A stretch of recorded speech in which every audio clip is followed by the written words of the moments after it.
Hey, everyone, and welcome to this week's episode of the Top Producing Zone podcast. I'm one of your hosts, Michael Jin. And I'm Shane Carvalho.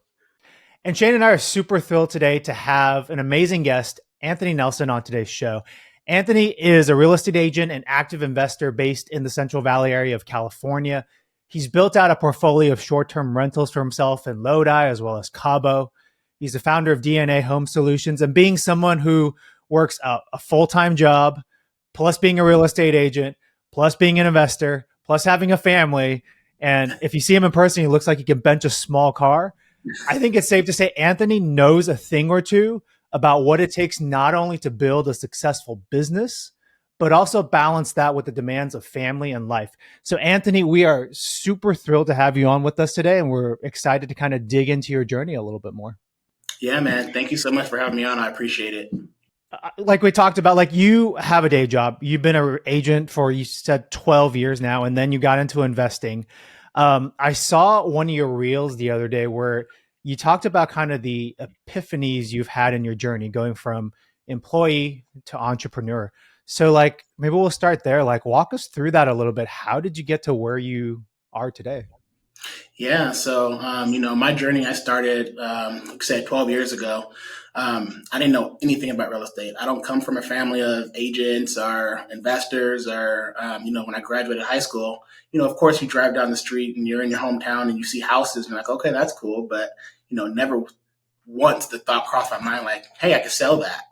But, my mom bought her first house, when I got out of high school back in, 2010, she bought it actually. But 2009, I started looking. And since she traveled so much, I was always out with the real estate agent. And so, I would drive around with him and we would look at houses. I'm like, this is a pretty cool, chill gig. And so once we actually found that house and my mom purchased it, I'm like, I can do this. So I was just starting out in college. Actually, I just graduated high school. And so I just took some classes on the side, of course, my real estate principles practice and my elective course, along with my other workload, because at the time I was actually going to school to be a veterinarian. Oh, wow. Okay. Yeah. So, I loved animals. Honestly, I didn't really, was kind of an introvert where like, I didn't really care for people too much. And so I'm just going to work with animals. Either that or it could have been an engineer. Yeah. There's the shots fired at the engineers. We're early. This is early for him on an episode. I'm just saying, no, just, being introverted. But no, Michael's not. It's the only thing I got on him. He's way smarter than I am. I was talking to Michael the other day a little bit, and he was like, yeah, I'm an introvert and I'm an engineer, and, we get a bad rep. So. Yeah, well, he's finally breaking the mold. It's pretty amazing, actually. But so as I went to school and, I did my schooling and things like that, what probably killed my veterinarian dreams, I would say, would be organic chemistry. Yeah. That's what killed my pre-med dreams. That is hilarious. I was just going to say chemistry. Yeah. That's what killed it for me. That's so funny you say that. Yeah, it's crazy because, I was actually a semester away from going to UC Davis. I had gotten all my classes done. I was, not the smartest person in the classroom. Like, I wasn't getting straight A's, but, I was doing all right. But organic chemistry came along and it kicked my butt. So that's when I kind of had a mindset change. I'm like, I need to do something where I can at least succeed and not feel like I'm getting beat up every day. So that right there started my long journey of what do I want to do. But at that time, I was already a real estate agent.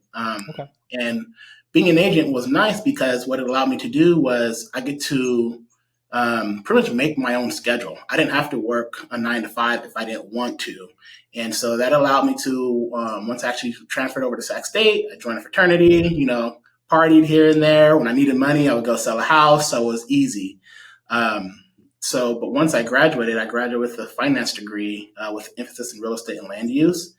And so right out the gate, I actually got a job for working for the state at Caltrans. So still following along with that real estate, I'm actually a real estate agent for the state to where we purchase property for eminent domain, highway projects, widening roads, that type of stuff. So still following along with that whole real estate trend, still a real estate agent in terms of, working for the state, which is actually kind of cool.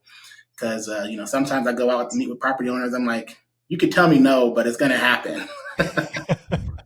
Yeah. So, when I have a bad day in my regular real estate world, I just go to work and I'm like, you can't tell me no. So that's a nice feeling. That must be really nice. But yeah, so I've always wanted to do real estate investing. Just never the opportunity came about. And, back when I started real estate, there wasn't as much knowledge and information that there is now and as easily obtainable because, we can just jump on the internet these days and there's YouTube and Instagram and gurus, dropping knowledge and gems like all day long. But back when I started in 2010, we barely had, heck, I was on MySpace. And so, there wasn't That's something I haven't heard in a while.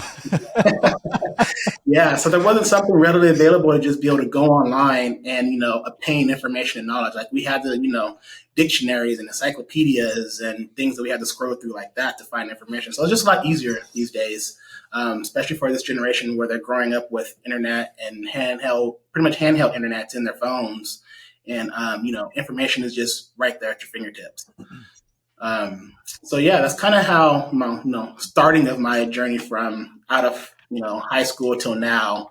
And we've been investing now for about 3 years, and so that's kind of how I started. That's really cool, and it's interesting. Like I didn't realize, not to take us off on too big of a tangent, but I didn't realize the three of us all had some type of a medical thread going on. Because I was an engineer, but I also kind of went down the pre-med track. Shanne, I guess I forgot that you kind of went down the pre-med track. Well, it's funny because I ended up going to junior college instead of going straight to the 4-year.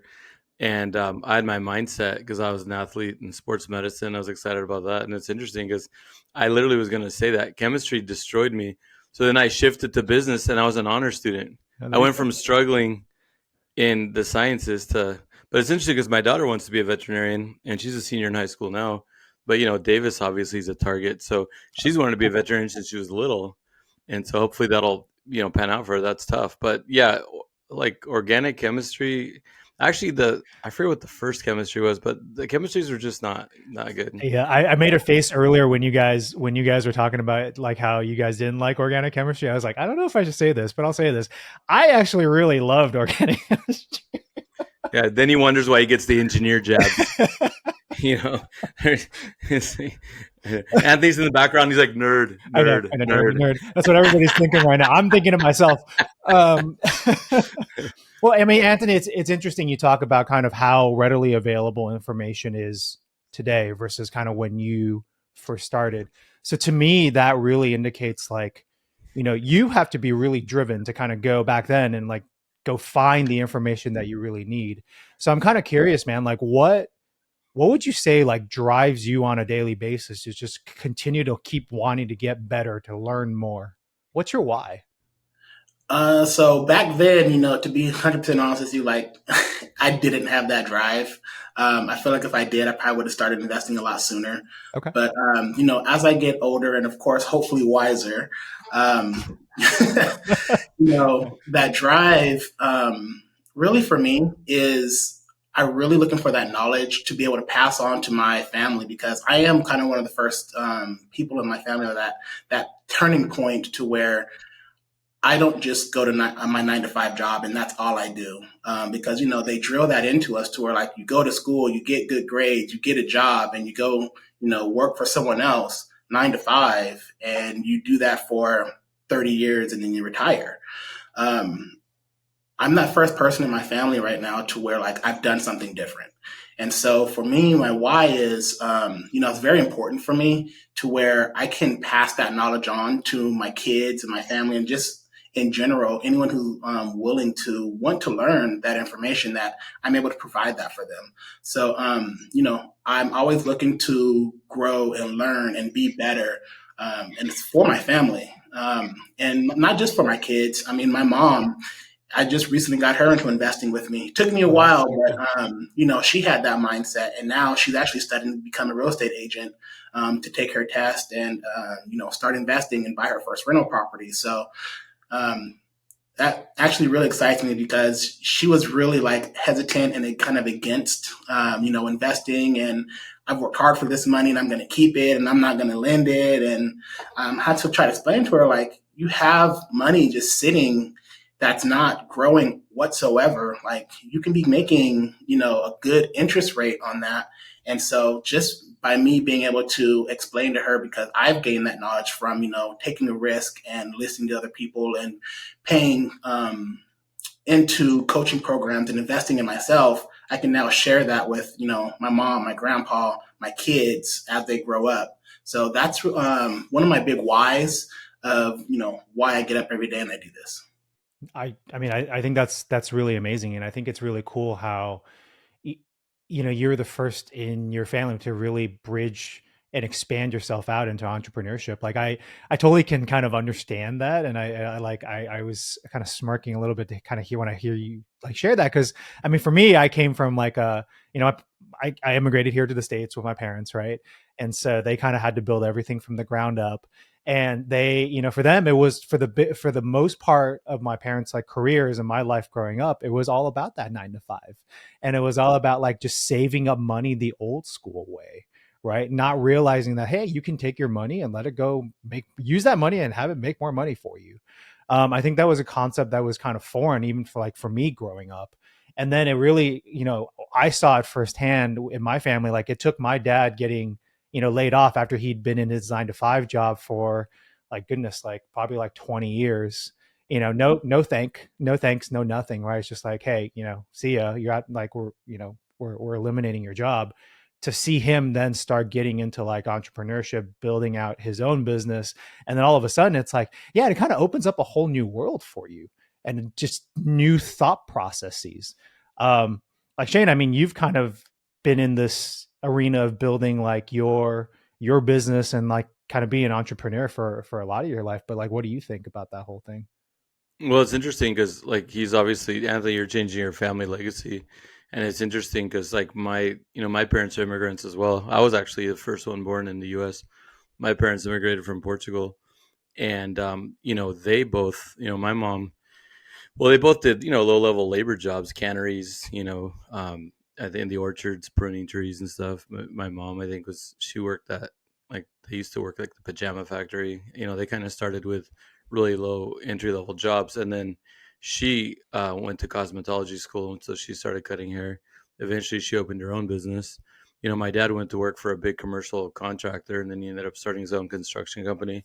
So my parents both owned their own businesses until they retired, and my mom really pushed my dad to invest, which I don't even know what inspired them, but they have a lot of rental property that they bought. So they realized the American dream from scratch, like no hand me downs, no family money, whatever. And so it's, being the first one born in this country, I guess as far as choosing a 9 to 5 or being an entrepreneur, if you ask my mom, she would have always pushed the 9 to 5 because she thinks that it's too risky and too crazy, which is kind of funny because ironically she kind of went out on her own. But yeah, what I was going to say though is that, for me, I don't know. It's just I can't deal with the structure of like corporations or like the levels of like I feel like it's a lot of BS. I like to go straight to the source. And I think I ended up falling into entrepreneurship. I think because I don't know because I don't behave with authority. I don't know. I'm a rebel, I guess, to a certain extent. But no, I think that once you get a taste of, I think the biggest thing, which maybe you guys want to talk about this, because obviously, especially like Anthony in your business and what you do for your living, I mean, leverage was a big keyword for me. Like, I knew that if I was just going to trade time for money, that it was going to take a long freaking time to get there. When I was in junior college, I was a union dishwasher in a restaurant at a golf club, and I still remember I was making $6.60 an hour, $6.60 an hour. I mean, think about that for a second. Like, holy crap! I mean, can you imagine trading your life for like a couple $100 a week? I mean, it's like I think when I realized that I could build something and build a machine and then generate more income through leverage and kind of doing things my way, that kind of got me going in that journey. I mean, I think with everything you got going, I mean, don't you think maybe leverage is part of it for you with your investments as well? Oh yeah, leverage is definitely a big key. I mean, back in high school, I used to think I was, doing big things, and I used to make $500 a week working at Marshalls. So I get it. You're doing big things compared to me. Yeah. So, but no, definitely leverage. I mean, even with all my projects that we have going on, I have guys working right now, and I don't do any of the work on any of my properties. But that's also me, leveraging my time and my money, and know what's important because, like, I don't have the trade skills of going to a property and remodeling a bathroom. I could learn it. I could definitely, go on YouTube, the University of YouTube, and Google and Nowadays. all that type of stuff, and try to figure out how to put tile in and set a bathtub and all of that. But you know how much time that would take me to be able to try to figure that out. So yeah, I leverage that to other contractors that I hire so that I'm able to do what I'm good at, go out and find the deals, find the money, and buy more properties so that we can continue expanding our business. So leverage is huge in terms of expanding and growing. Yeah, and that's same with us. Like I'm, full service and have a construction crew, and I mean we pretty much, when it comes to selling houses, we do everything. We either have everybody in house or then we have the relationships. And I grew up building because my dad was a contractor, so I can actually do that stuff. I mean, I still have my tool belt. Actually, it's kind of therapeutic. I enjoy it. I just don't have time either. I just manage, just like you. You gotta think about what your time is worth, like what your hourly rate is, and then you got to be sure to delegate things that don't hit that minimum, right? I mean, you probably have that minimum number in your head, like what you should do, what you shouldn't do.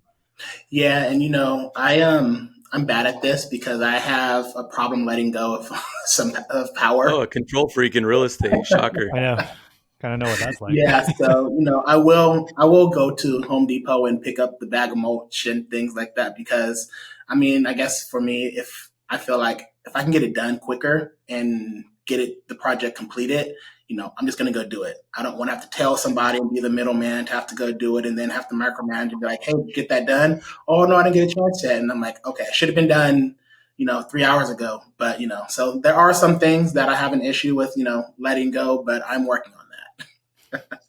You run like a little military camp 3 hours ago. Wow.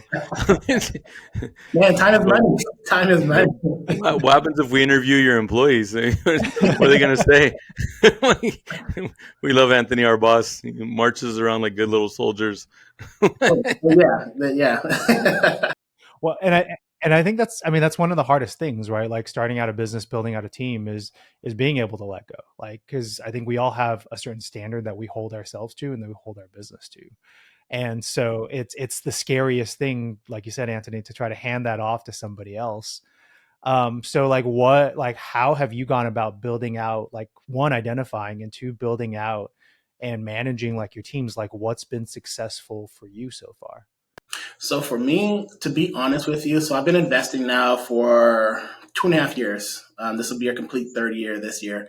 And this year is the first year that, I started building out a team. The last 2 years prior, we did 12 deals in the last 2 years, just starting out. And, it was all me. I managed the contracting crews. I found the money. I did all the designs. And on top of all of that, doing those 12 deals over the last, 2 years, I had my 9 to 5. I had my kids where we were going to soccer practice and gymnastics and hip hop dance and, going to school and doing homework and then making time for my wife and, Yeah. finding time for date nights and just all of that. Like, it was a lot. So this year was actually the first year that, I've started building up my team. And what I kind of identified was if I want to grow my business, I have to let go of, some aspects of it to where I can't be everywhere at all times. I was doing it and I was finding deals, but what I was doing was I was leaving a lot of money on the table because deals would come through and I'm like, I don't have time to look at that. Or I don't have time or the energy to be able to, go speak with that property owner because I have these two other deals that I'm working on right now that is requiring all my time. And so this year, I identify like what position do I need that will help me grow. So I actually partnered with somebody that I met through one of my coaching programs, and she's handling all the acquisition side to where I don't have to worry about talking to the property owners, managing my VAs, locking up the contracts. Um, Also, that's the stuff that I don't necessarily like out of the business. So identify, what I didn't like what I liked the least out of doing out of the business that was a time drain for me in my daily business. And I found someone who was already doing it, who was good at it, to where, now I don't have to worry about any of that stuff. Deals come in because she's locked them up, and then I handle everything on the back end, which is what I do enjoy. I enjoy designing and working with the contractors and the dispo. It alleviated a lot of pressure off of me and gave me back a lot of my time to where I can now focus on the back end side of once we actually acquire the deal, then I get to work. So what's going to be next here is probably a project manager to where I don't have to be going out to the projects as much and managing the contracting crews as much and all that type of stuff, to where I'll just manage one person and then they manage everything else. So we are slowly growing the business and, identifying what needs that we have. And also, too, just identifying, what I want my business to look like. Because I could do this to where, I do 3 to 5 deals a year and kick back and, make decent money? Or do I want to have like a multi-million-dollar business to where we have a team and growing that out? So that's also something that, people should recognize and what they want out of their business as well. I think that's super important. That's like, it's one of the things like Shanne and I, we talk about even on our other podcast episodes. I think it's really understanding like your why, your long-term vision. And then once you have that vision, and I love what you're doing is you're slowly, like you've built out a roadmap for yourself, for your business, how you're going to continue to grow and scale. And you're kind of slowly putting in kind of the systems and the people in the right positions to be able to allow your business to do that. And I think that's really, really cool. Yeah, and I found it beneficial that being in all the roles that I was doing. Now I know like what I want to look for out of the people to be able to incorporate them into my business, to where I can actually vocalize what I want, as opposed to just hiring somebody and being like, "This is what I think you should do. So let me know if it works out for you." Right. No, exactly. And I think that's key. It's like, unless you've done it, you really don't know how to get in depth with the conversation. Like it was funny. As you were talking about that, I was also thinking kind of my own journey, like hiring my VA to do a lot of my social media, my like reel editing and everything else. I was able to train her up to do kind of what it is I needed, because I spent those hours, those miserable, horrible hours, like at the beginning trying to edit my own damn videos. And it was a pain in the butt. But it got me like used to like, okay, these are the tools that you use, right? This is what I like to look for in this video. Like, this is how I want to communicate and be able to do my edits so I get my message across. This is how I want to do my thumbnails. And that's like, to your point, like once you do that, then you can communicate all of that to somebody else. I mean, you have to put the time in up front to train them on it, but once you clearly communicate that, then they can hit the ground running and kind of help you out. Yeah, and we're learning that in our Airbnb business as well, because we started out with just hiring out the cleaning, and so through a couple of people coming in and some feedback and things like that, we're like, okay, maybe we need to do the cleaning so that we can actually put a list together, and this is where you start, this is where you finish, this is the key things you need to look for. And so now we're doing our own cleanings right now for the Airbnbs that we have, so that we can put that list together, so that when we do rehire for our cleanings, we're able to better explain that. So it happens in a lot of aspects of our businesses, to where we should probably be doing the work up front so that we have that knowledge. Now, of course, we don't know everything. And that's why we grow, and that's why we hire and learn, and that's why we hire the experts for their expertise. But I feel like you should know a little bit about what you're doing, and don't just hire someone and be like, here you go, here's all the reins, and I have no idea what you're doing, but there you are. I know, right? No, seriously. Are you in markets like? I mean, obviously, I know some of the markets you're in, but is there like, do you just work in markets that you're super familiar with? Because obviously, when you're hiring and bringing people in to do your different parts of the process, I mean, you probably want to feel confident that you know more than they do, as far as being able to check on them. Like, do you have like certain regional boundaries, or what markets, like how far are you going right now? So that is a great question, because a lot of people are like, oh, I just go where the market's hot. And for me, I like to play in my own backyard. So I do stay in my own markets. I typically stay in my backyard. So since I'm located out of Stockton, I do Stockton, Lodi, Tracy, Modesto, and Sacramento, since I've lived in Sacramento. I have done some deals in the Bay Area. Didn't feel as confident about it, and I think it showed. Um, but that's just one of those things to where if I do plan on expanding out, I think I told myself I need to do more market research and actually know the area before I do that again. But yeah, I typically tend to stay in my own backyard. We are planning on expanding. I do want to go to like Ohio. And possibly Vegas. We're talking about going into Vegas as well. But I go to Vegas so much that it's easier for me to be able to talk to a lot of the network that I've made out there, and do my market research to learn that. Ohio, it might be a different story a little bit. It might take me a little bit longer to get out there, but yeah, I definitely like to play in areas that I know. Yeah, that makes sense.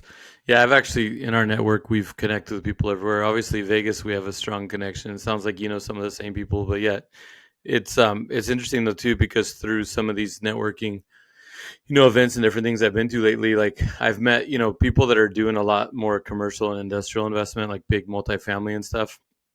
They do a ton of market research, and so there's a couple of people. In fact, afterwards, if you want, I can connect you to so you have them. But there's a couple of people that, in fact, I recently spoke with a guy who they're doing more research than anyone to go into these markets, and they're kind of way ahead of the curve. Like one thing I didn't know right now is, like, for instance, like warehouse space, is really good. And I believe it was Houston. Like Houston's a great place for like commercial warehouse space, and then like Tennessee right now for residential. Like Tennessee's been really hot, which you've probably heard some things, but there are people out there that do get out there and get after it with their market research. And like you were saying, like we only have so much time, or we only can do so much. It was good to finally like find resources, like real resources, because who do you trust on the news now, right? Like what news do you like? What do you even? Okay, Michael, I know why Michael's laughing because he thinks I'm gonna get like political or something. I'm not, but I'm just saying, like it's hard to trust, like if you're not doing it yourself. But it's just the country's so big. There's so many markets. Like you really have to find good sources. So when you do look to expand, I mean, shoot, man, I'm happy to connect you with some of the sources that I've found. I mean, they're pretty reliable.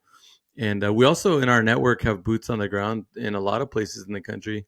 Like if you want to go to Ohio, I got a couple people I can introduce you to. In fact, one of them's a character, so I think you'd really enjoy getting to know these guys. I'm always looking to, like I said, learn and grow. So yeah, I'm definitely would be interested in picking their brains about how they do their market research and what they look for, because we do all of this stuff and we think oh, we're doing it right, and we could be doing it completely wrong or not most efficiently. So I'm always looking for new networks and connections and just talking to people. Yeah, no, I totally agree. And there's different ways to do things, right? But I mean, the other thing too is, you mentioned the Bay Area and stuff. Don't forget about your friends here. If you got some stuff going on in the Bay Area, we can, definitely, Sure. we can definitely support you in the Bay Area. Yeah, awesome. We actually have a deal, possibly a duplex coming up in Oakland, I think it is. We're working on that one right now, so I'll definitely keep you Nice. guys posted, because Oakland's one of those cities where, like, it's literally street to street, not even block to block, to where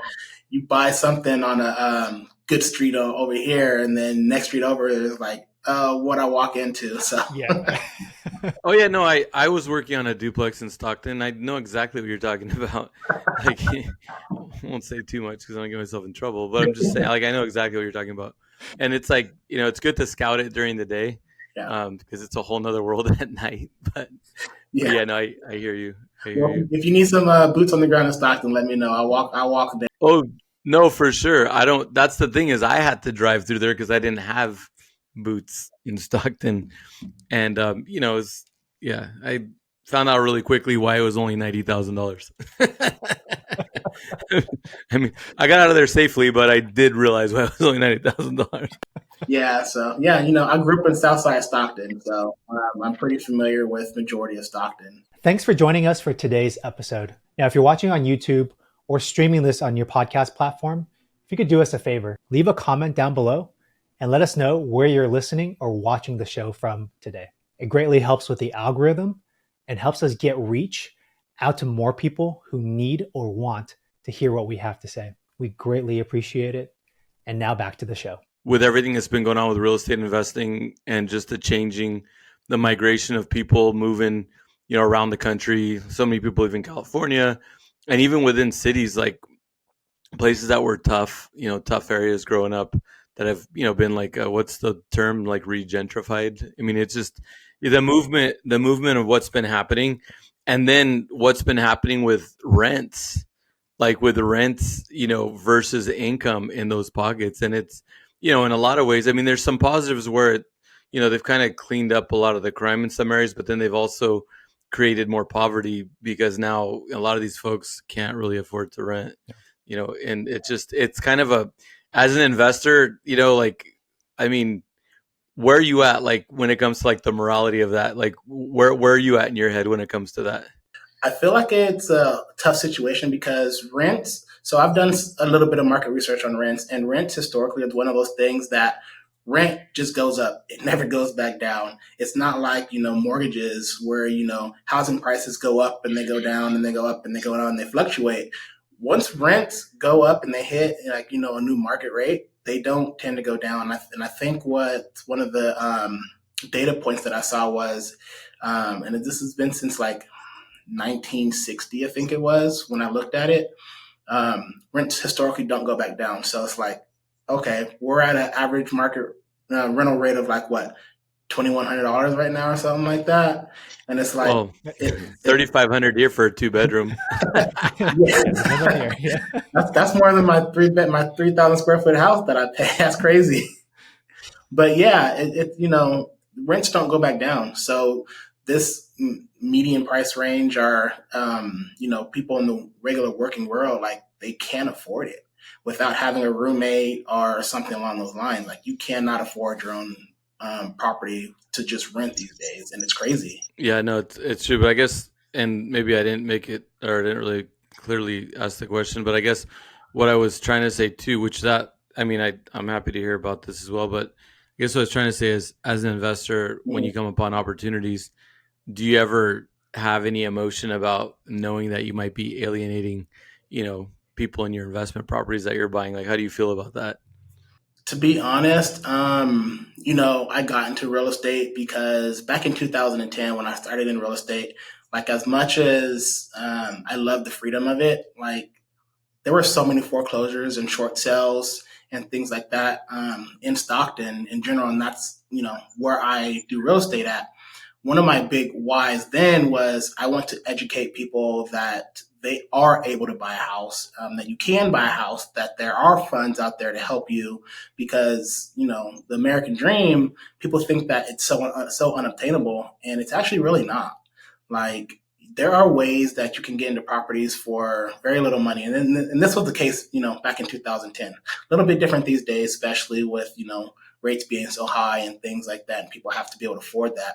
But when I go into properties and I'm looking at this stuff, I don't look at it as I'm putting somebody out because a lot of the properties that I'm buying, these people they can't buy with a regular FHA loan anyways because the house is just so beat up. So the way I'm looking at it as I am revitalizing this neighborhood and allowing a family to be able to purchase this, beautiful home once we finish it, as to where before they wouldn't have been able to. So, I mean, the houses that we're looking at, they are the beat up ones that don't qualify, the ones with holes in the roofs, foundation issues, just things don't work to be able to qualify you for a regular loan. So we're not putting the regular FHA buyer out by any means, at least, our company's not, because we're looking for those beat up properties. Now, I mean, there are every now and then where we find a property that, may just be a cosmetic fixer up or whatever. But at the end of the day, I mean, we're still making it a much better house than what it was before. So, Yeah, and I wasn't trying to throw you, like, I wasn't trying to get you judged or anything. I was just curious because, it's like because you seem to like really come at the business with the analytics, like, like, it looks like you make really good business decisions, right? And I was just curious from an emotional standpoint, where you're at. Because, like, I mean, during those times, I was doing a lot of short sales and selling bank-owned homes. And, I found myself soft sometimes on the REOs, like cash for keys. Sometimes they weren't given enough money. I would write them a check on my own account, just because there's certain situations where I, felt bad. But at the same time, it's kind of like part of the food chain. It's part of life. That's just the way things go. But I think that the most important thing is always to just treat people like, be respectful of how you treat people, and, try to help people out. And that's what I've always done. But also be careful not to be taken advantage of, because that's, I was also, when you're a good salesperson, you fall for a good pitch. And, I've been, bamboozled, for lack of a better word, more than once, where, some of these people are like scam artists, you know what I mean? It's like, you really gotta not get wrapped up as much in the emotion. But I was just curious, because I mean, I know that, obviously as an investor, you do go, after distressed properties and situations like that. I was just, curious how you dealt with that, because you seem like you're so down to business, which is a good thing, totally a good thing. Yeah, no, definitely. And, we just kind of come across this in one of the recent deals we're working on. We had to give cash for keys to a tenant. And, he wasn't able to move. He wasn't able to afford a U-Haul. He wasn't able to afford a storage. So, I mean, we worked with him as much as we could, as best as possible. I even went down and, I purchased him a whole month of, a storage unit for him so that he was able to move his things. And, I didn't just kick him out on the street. Of course not. And so we try our best to help the distressed owners and tenants in these situations, because our goal is not to, put anybody out by any means necessary. But, Hmm. business is business, and I try not to get too emotionally involved. And I find myself, I do get emotionally involved because I do care about my community. And that's one of the things that, like I said, when I first started real estate, like I wanted to be able to build my community back up. Now I'm in the position to where I'm able to purchase these distressed properties and make them nice again for families to own. As for when I first started, I wasn't able to do that. I was just able to, provide the knowledge and information for people to be able to get into homes when, they didn't otherwise think they could. So Hmm. I've always come from the perspective of I want to help revitalize and rebuild my community. I'm just doing it in two different ways now. Yeah, that educational aspect of it, I think, is super key. That with like the way that you started with it too, because I think it's not Yeah, something that people are taught like growing up or going in school. It's not like you learn the chemistry, you learn the biology, you learn the math, but you don't really learn these like practical skills and knowledge bases to like yeah. to really help you in life. I think We that don't learn any of this stuff. I mean, I literally just came across on Instagram. It was an ad, but financial literacy flashcards that I actually jumped on and bought for my kids, because, like, even just using flashcards, like they don't teach us this stuff in school. Like, what's an overdraft fee? right. Like, they don't even in my finance class, like in No. college, like they don't teach us any of that type It's of all stuff. theoretical. It's never like practical, right? And like Yeah, I know I love the fact that you're doing that for your kids. Like in the future when I have kids, like I would want to do the same thing. Like yeah. just really teach them how to manage like your money. Yeah, and one of my goals, once I actually get the business actually rolling, and I'm trying to get my kids involved in it right now. But in the next couple of years, like I want to give them a project to where they're going to be purchasing a property, and I'm going to go through the steps with them of, what do you look for, and why are we buying this property in this area, or why are we potentially going to buy this property in this area, and how to remodel it and that type of stuff. And the goal is to be, once we buy that property, that's going to be their property to do with, like, whether it be sell it to go to college and use the funds, or 1039 exchange it, or whatever it may be. But I feel like that's a much better life skill that I'm able to provide them. And also, too, it's a great piggy bank. Like that asset's going to grow way more than, me just putting some money in the bank for a school fund for them. Um, and so I think I think for me, if I'd have had something like that growing up, I would have greatly appreciated that. But we only know what we know. I mean, my mom and dad, they didn't know anything in terms of investing, and that's why I feel like knowledge is such a great implementation to be able to provide to my family and friends and whoever in general. And this is also why we hold monthly meetups and things like that, because I'm trying to expand the knowledge and the community base in Stockton, the Central Valley, because there's a bunch of networking events in the Bay Area, a bunch of networking events in Sacramento, but nothing like in the central location. So we're starting that as well. That's awesome. A lot more helpful than organic chemistry. But I mean, I want to talk about, because you're doing so much, and you mentioned this like early on. You have to make time for date night. You have to make time for your kids, your work, all your jobs. Um, Mhm. I know you're bringing on, people to help you run different parts of the business, and hopefully that'll free you up more. But like, how have you been so successful with like managing your time and balancing those things? Have there been any sacrifices you've had to make along the way?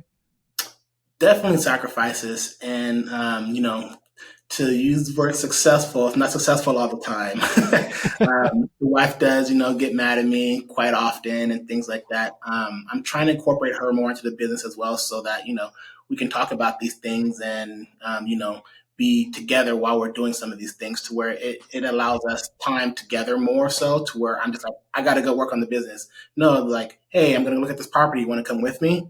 And so that type of stuff has helped me, to where it allows me to be able to spend more time like with my wife. And that's also too, like, even with the kids, like I take my kids and it's like, hey, we're going to go look at designing this property. You want to go help me pick out some furniture or paint colors or whatever. So something exciting for them to be able to do as well. So for me, incorporating my family into my business has helped me tremendously in terms of, being able to share this with them. Also too, being able to spend more time with them.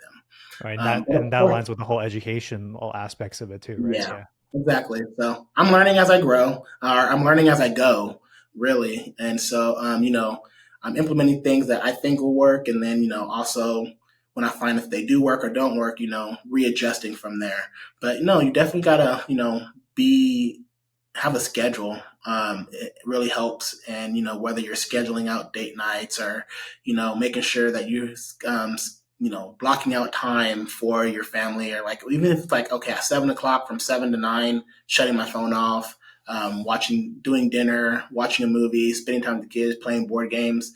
Luckily for me, my kids love Monopoly and Cash Flow. Oh, well, So there we you play go. that quite often. Your kids are gonna just dominate the world when they grow up. Monopoly. That's a first nowadays, and it's probably the old board game. It's not even on like an iPad or something. Yeah, no. So growing up, I love Monopoly, and so I used to collect them. I have probably about 20 different Monopoly boards, from Oh wow. 3D Star Wars to Ghettowopoly. So All right. yeah. Which one's your favorite? Which one's your favorite? To be If you have honest, one. Yeah. I like my Pokemon Oh, there Monopoly. you go. All right. Hey, Yeah, I love I'm it. There's a always had Pokemon. that. I didn't know there was one of those. I didn't know Yeah, I that just either. I got to see which ones I still have, because I have some old boxes up stored up in the garage, and mhm. there was some nice sets that came out. I think I one that was wood even. Like, Yeah, I mean, the one where, yeah, there's some nice sets that came out. I didn't realize that they had so many different themes. Did you say Ghetto Monopoly? Is that what get I heard? Ghettowopoly. Yep. Ghetto. Ghetto. So what's Park Place in Ghettowopoly?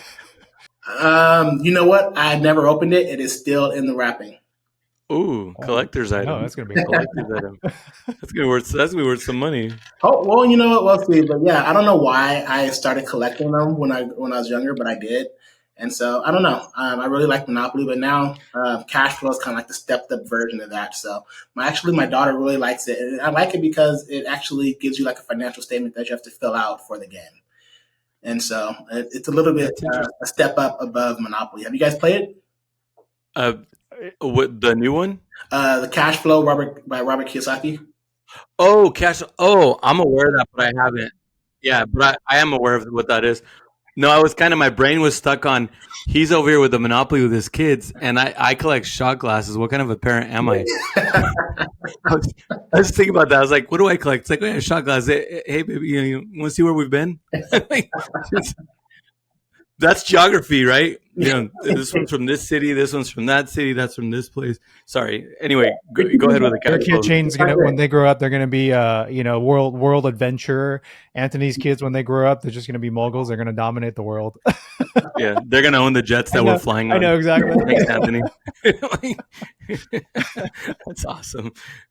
So hey, the cash flow thing with Robert Kiyosaki. So it's an actual board game. Yeah, so it's an actual board game, and it's kind of just the whole premises of the game is to get you out of the rat race.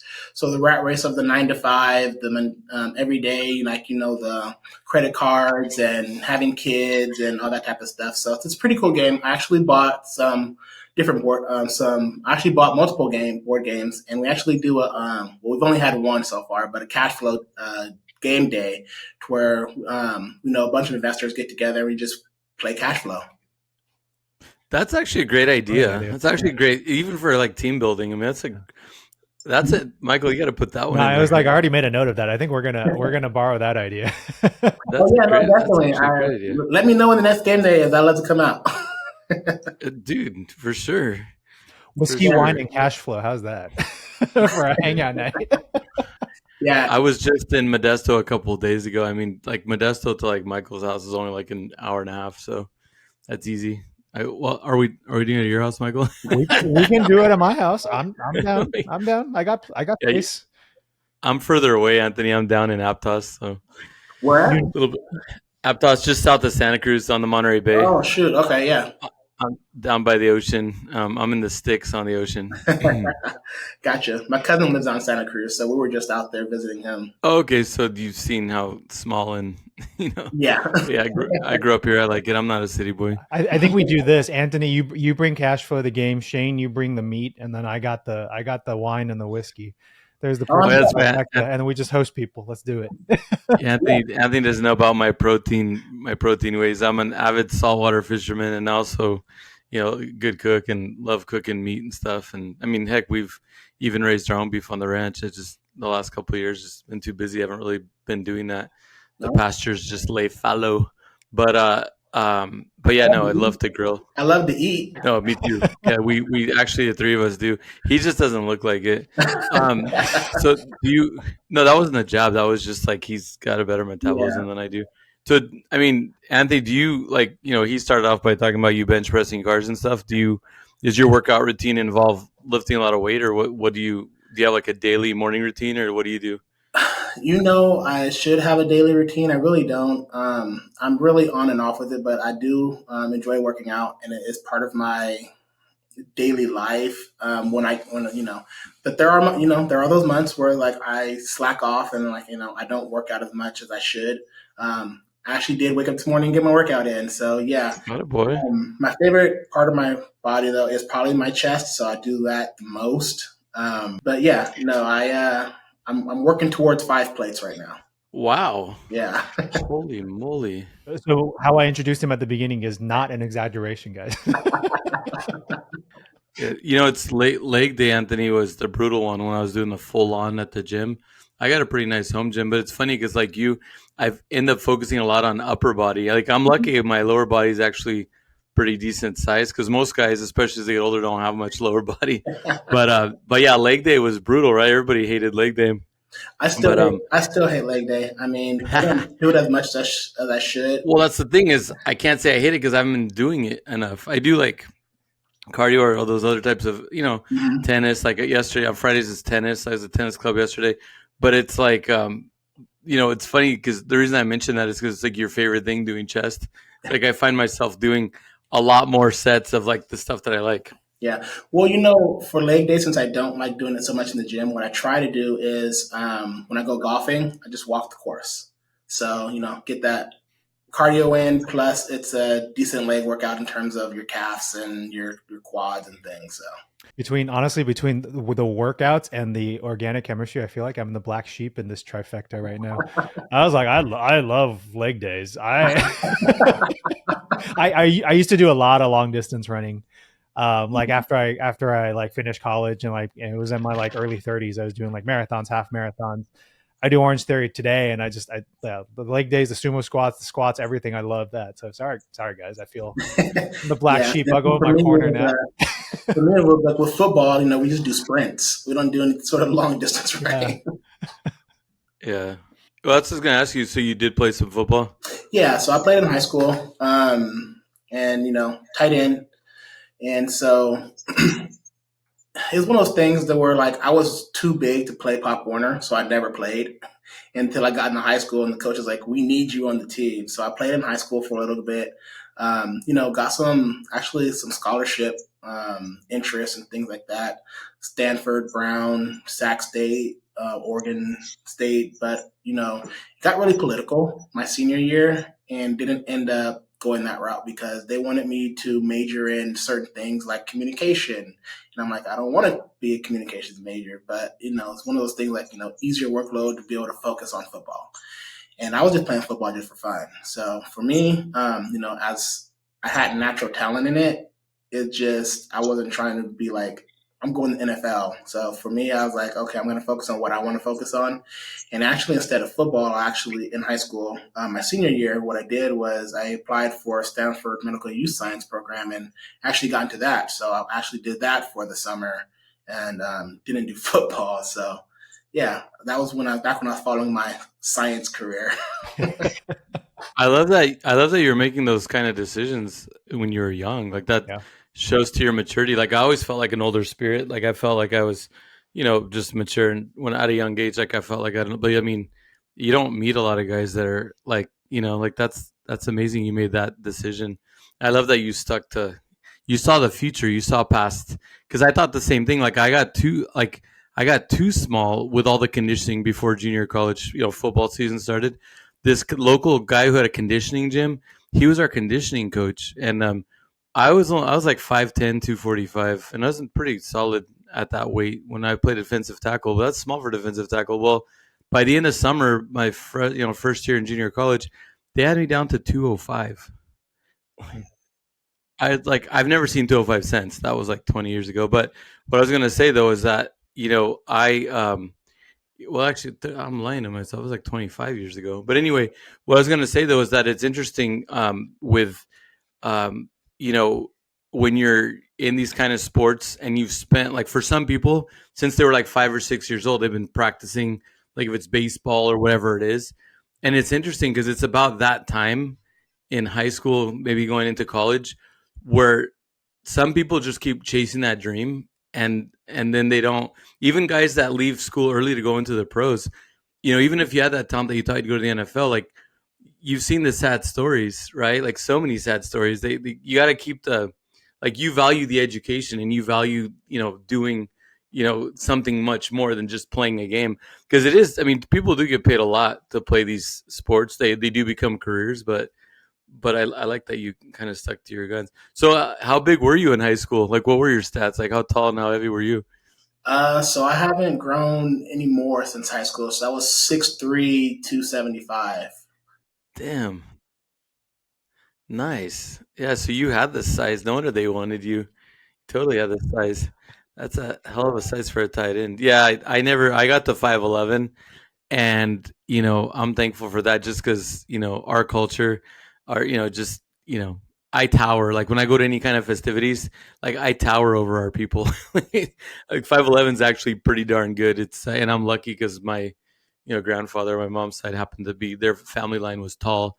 But it's interesting because yeah, genetically I didn't quite have that. And where we grew up, well, here on the coast, I mean, our high school and stuff was over 75% Hispanic, and Hispanic, Portuguese, all of us, we're not tall people or big people. So like the big Bay Area teams, there's some big, like, because it's such like the big city, right? You can draw on a lot, more athletes, and it's crazy the size. Like even in high school, we used to play against guys that are huge.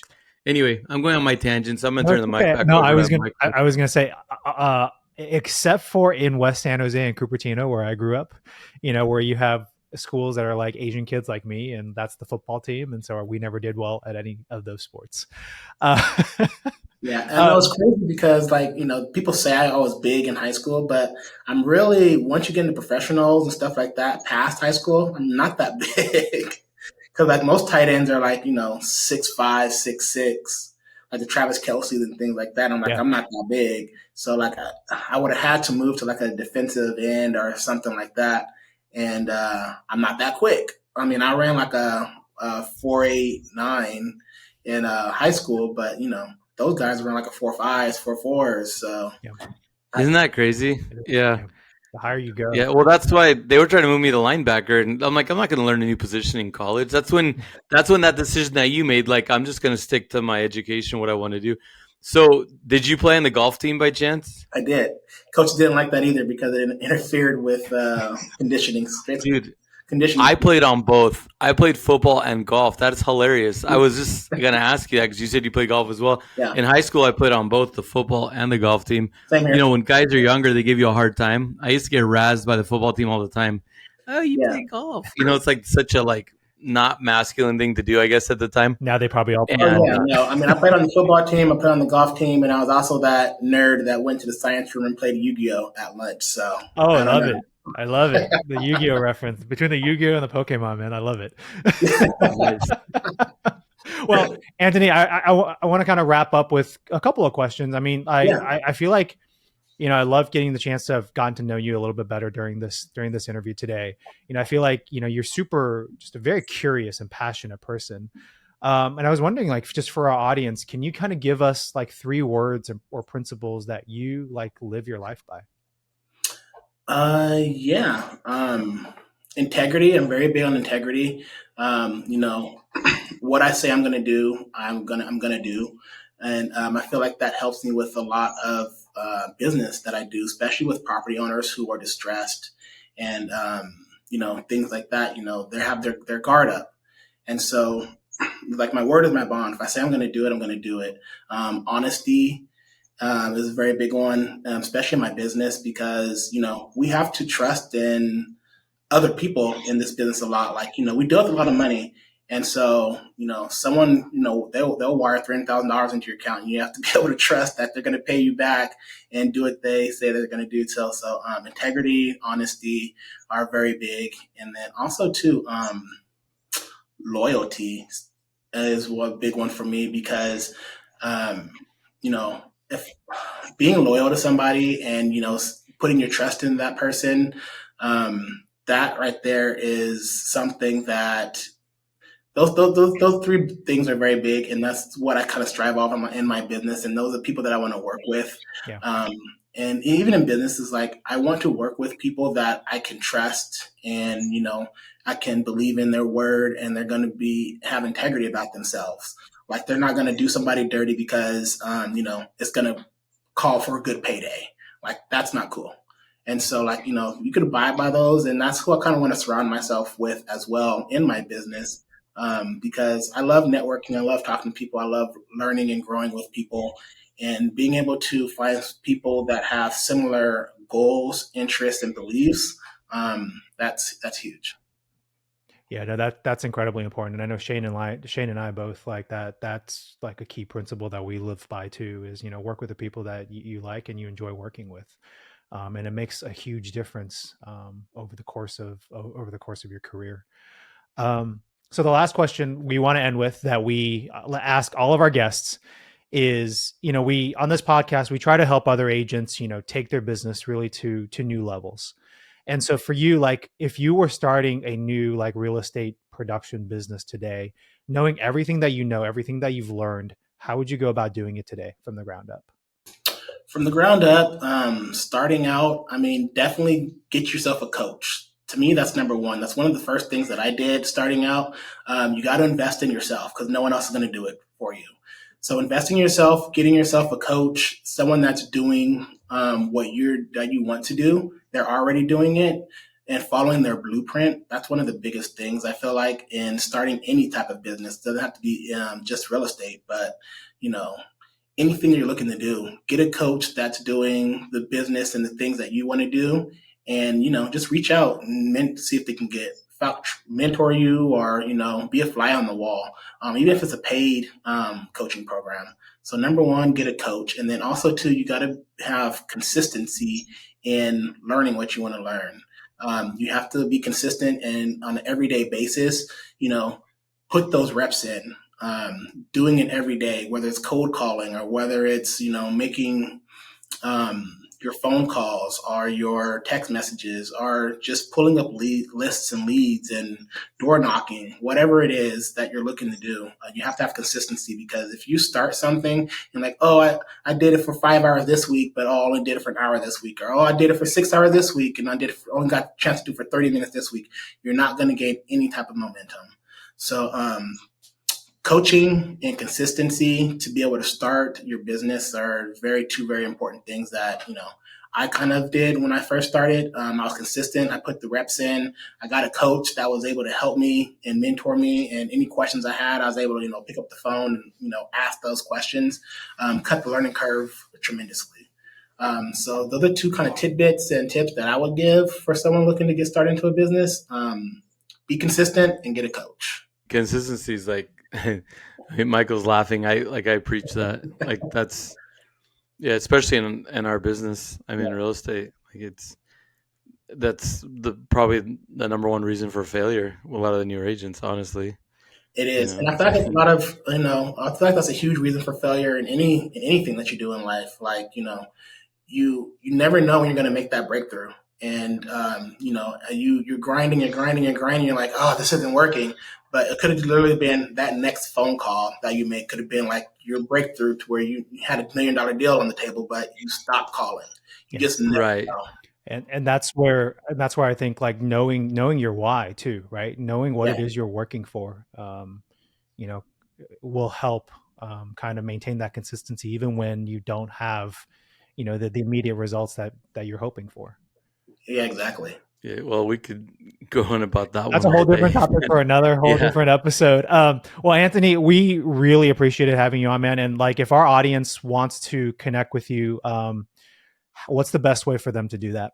Instagram at flippinant209 is probably the best way. I'm on there, or someone's monitoring that, like usually 24/7 at some point. But that's probably the easiest way to get a hold of me.